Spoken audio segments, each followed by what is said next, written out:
All right, everyone, it's that time. We have a new week schedule in Grand Cross, and there is a lot of really important things that you're going to want to make sure to do this week, especially consider that there's actually a bit of a hidden opportunity to get some free gems here. And that's what I wanted to start off the video with, is explaining what that is. But of course, as I do pretty much every single week, I wanted to go through all the important stuff that you're going to want to do this week. And if you guys enjoy this and you want me to continue this as a weekly series, feel free to let me know by leaving a like, leaving a comment, and that'll help me gauge whether you guys want me to continue this as a weekly video series. So let's start off with that gem opportunity. It's actually going to be in your challenges here if you actually go to the achievements. Now, what's going on is it looks like they actually reset the achievement for Win Without Dying in the Grey Demon Deathmatch. So even if you guys have already done this, you can actually go back through and get the gems for it again. So you got a bit of a hidden opportunity there. Now, I don't know if this is going to be changed later in the future, if maybe they're going to reverse this, switch it back. So this is one of those things that you probably want to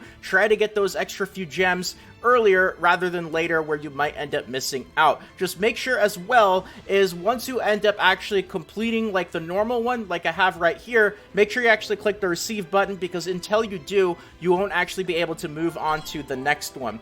So that is the opportunity. Also, they did add this right here, the win with only one hero in the boss battle, Source of Corruption.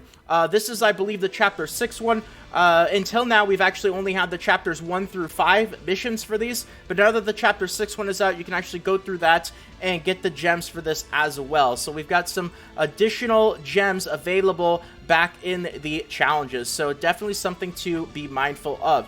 So that is the first thing that you want to be aware of on this week's list of things to do. Now let's move on to the next thing, and I always like to mention this right away when a new one comes out, because it's really easy to accidentally forget about these, probably because you just don't really check this window very often. And that is the growth event. And you can see we've got a really good one this week here that has a whole bunch of SSR pendants. So be aware of this. I would try to run it sooner rather than later, so that you don't accidentally forget it. I've made that mistake before. It is painful to miss out on these SSR pendants. So that is there as well.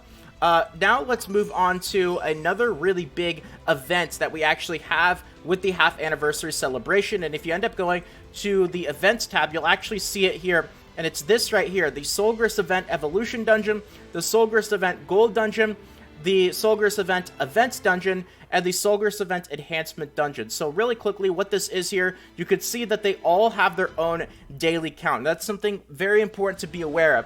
So the Evolution Dungeon has a daily count of 10, the Gold Dungeon has a daily count of 10, the Enhancement Dungeon has a daily count of 10, and then it's the Event Dungeon, which is your pendants, your eyeball dungeons. This has a daily count of 5. So you have a total of 35 daily runs that you can do, but you want to make sure that you're doing the right number of them so that you max out your daily acquisition count for each of these categories respectively. Now, what you actually end up getting from all of these different events is you get these rewards. You get these treasure chests, and each one of them is going to have a random reward. Unfortunately, you don't get all 3. I thought it was a little bit too good to be true that we would be getting 5 SSR pendants every single day. You get one of those rewards right there. But either way, still a lot of really awesome stuff. It kind of beefs up the rewards that you end up getting from Fort Soulgrist normally anyway. So definitely make sure to take advantage of this, and also make sure to max out your daily count for the respective categories.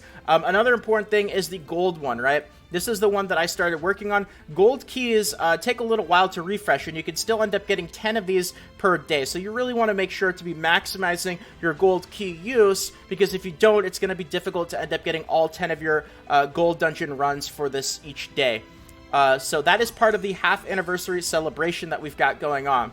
All right, next up on the list here is we actually do have 2 new battle events, and they are actually 2 really good ones. You can see here, we've got this one, which is the one that ends up giving you experience potions. It does have a daily count of 5, so make sure to be aware of what you actually need to do in order to actually clear this out. It doesn't look like this one is very difficult in order to end up getting the achievements, but make sure you plan it out carefully. You're going to end up getting 2 gems, I believe. I can't tell. Is that a 2 or a 3? A couple of gems for finishing this all off right here, but it's going to take you at the minimum 2 days to complete it, because one of the achievements is clear 10 times with a daily count of 5 you can't finish this all in one day. The second one, though, the rules of the 7 deadly sins, you can actually finish this all in one day if you want to, because this does not have a daily count like the other one. And this is the one that also gives you stamina potions, which is really nice. So once again, go through here, take a look at the achievements. This one's a little bit more tricky because you have to use some debuff skills.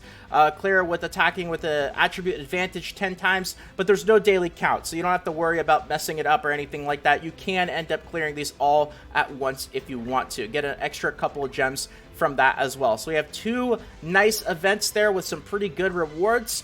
Alright, next up on the list here is just a reminder for the final boss, because we are now in the second week of the final boss. It is week 2 of 2, so this is the last week for the final boss, and if you've been slacking a bit like I have, definitely something to be mindful of. Now, as a bit of a reminder for the final boss, I will also say that right now we are in a half stamina week, so this is typically the time that you don't want to be farming as much. It's still fine if you are, but I would also wait to try to get a high score, but maybe not spend a ton of time going for the high score when we have the half stamina for book farming, which is going to be coming up in a few days as well. We've got 1.5 days left on the boss battles, then we've got 2 days of free quests, and then we've got 2 days of Fort Solgris, book farming, and gold farming. So just be mindful of that.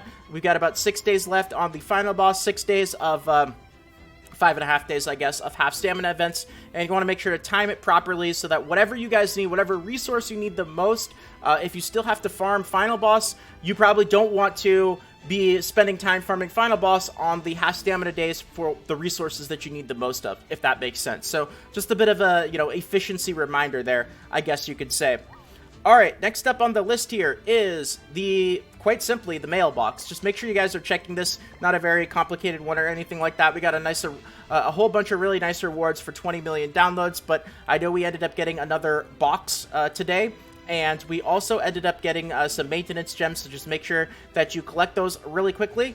And then the very last thing is super simple, but just a reminder to those of you guys who maybe are not as active of a player, that you absolutely 100% positively want to be logging in at the very minimum, just logging into the game every single day for the next 14 days, because just quite simply by logging into the game, you're going to end up getting one of these multi-draw tickets. It's a free multi every single day for 2 weeks straight. Can't miss out on that. No requirements besides just logging into the game. So those of you guys who, maybe this isn't your main game or you don't play as much, maybe you play JP more than global, just log into the game every single day at the very bare minimum. So that's kind of the little ending reminder here before finishing up the video, but that is all the important stuff that you want to be aware of for this week. So I hope that you guys enjoyed. I hope that this video helped out, and if it did and you want more videos like this in the future, consider subscribing to the channel. Feel free to toss a quick like as well. It really does mean more than you can imagine, so thank you so much to all of you guys who decide to do that.